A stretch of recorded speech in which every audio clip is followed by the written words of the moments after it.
Hello, everybody. Just in the house. We're in the stay-at-home orders or mandate, and just getting some calls from people and doing some work from home. And I got a couple of questions about renting versus owning. Some people want to know, is it better to rent or is it better to buy? In some cases, it depends on your situation, if it's better to rent or buy. But in most cases, some people just don't realize they're probably in a better position than they realize to be a homeowner versus just renting. Sometimes it's just the convenience of the renting convenience. You don't have to, in theory, have to worry about the responsibility of keeping the property up. You just make a call to the landlord, and that's pretty much how it goes for the most part if you're renting. But you don't get the benefits of home ownership is the difference.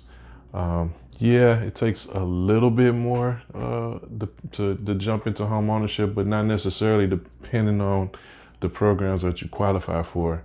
You may be able to get in with no money down. If you get the right grants and you layer them correctly, you could possibly go in with no money. But I just wanted to do a quick illustration about the difference between renting and buying, just real quick. And I'm not a mortgage person, so if you really want to get a real picture about your situation, you want to reach out to a mortgage professional, and they can give you the exact scenario for your situation there. But this is just for the sake of for illustration, just to kind of give some numbers and kind of compare the difference. So let's just say, for the sake of numbers, you have a rent. Your rent payment is $1,000. You rent, and that is excuse me, $1,000 a month. Okay, making that payment every month. But what happens? What happens to this payment? After a certain amount of time, maybe a year or two, guess what? That payment is going to go up. It's going to increase. 1,050. Who knows? It all depends on what the market is getting in that area, and but it's most certainly going to increase than decrease. All right, so that's $1,000 a month. You make a security deposit or move-in fee, to get in there, and then that's how you start off. And, that's pretty much it. Now, if you're going to buy a home. Okay, the first thing is what. I know I can afford $1,000 in rent per month. I know I can do that. How much can I qualify for and still stay in this price range? Okay, that's probably going to be in the $150,000 range, between 150 and 160, and in that range, just to keep it manageable. So we're going to say, okay, you buy a home, 150, between 150. Well, we'll just say 150 just to keep it. 150,000. Okay. Now, depending on your credit, you can go FHA financing. Okay. FHA, and FHA requires the buyer to have a 3.5% deposit, down payment, not deposit. So you're putting down that'd be your portion to make the purchase. Now, when you're looking at what that equates to, 3.5% of 150 is 5250, $5,250. down. Okay. Once you you have the down payment, then once you put the money down, this is basically subtracted from the 150. So you have you're going to be financing what is it? You're going to be financing 144 750 roughly. Okay. And then that's probably going to be at maybe, let's just say 3.8% is what I looked up. That was the rate now. Could go up or down depending on when you lock your rate. But so this is what you'll be financing, and this is what the interest rate will be, 144,000. So now when you purchase a home, of course the lender's gonna require you to have homeowners insurance. So you're gonna have homeowners insurance.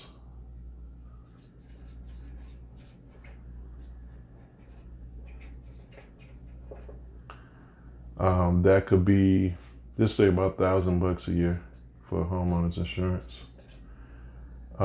Next, you're gonna have to incorporate your taxes for the year.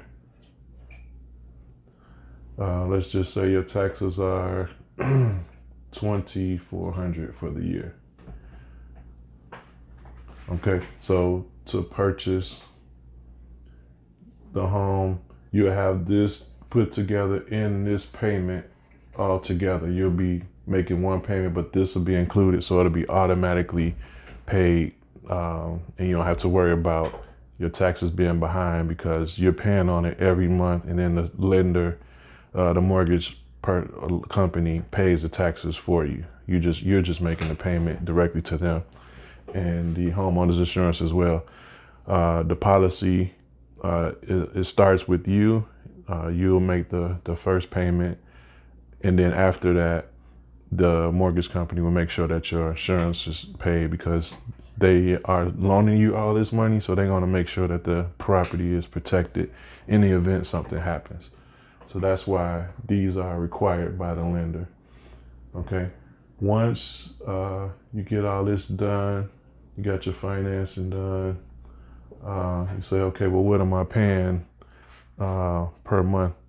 So the amount, your mortgage payment will be $1,018, and this is with PMI. PMI is called private mortgage insurance. That is that takes effect when the property loan is over 80% of the value of the home. That's private mortgage insurance. That's when that takes place. Now, as you're making your payments, the loan amount is of course going down, down, down. Once you get past under 80% loan to value, then the PMI will fall off. So in this instance, the PMI was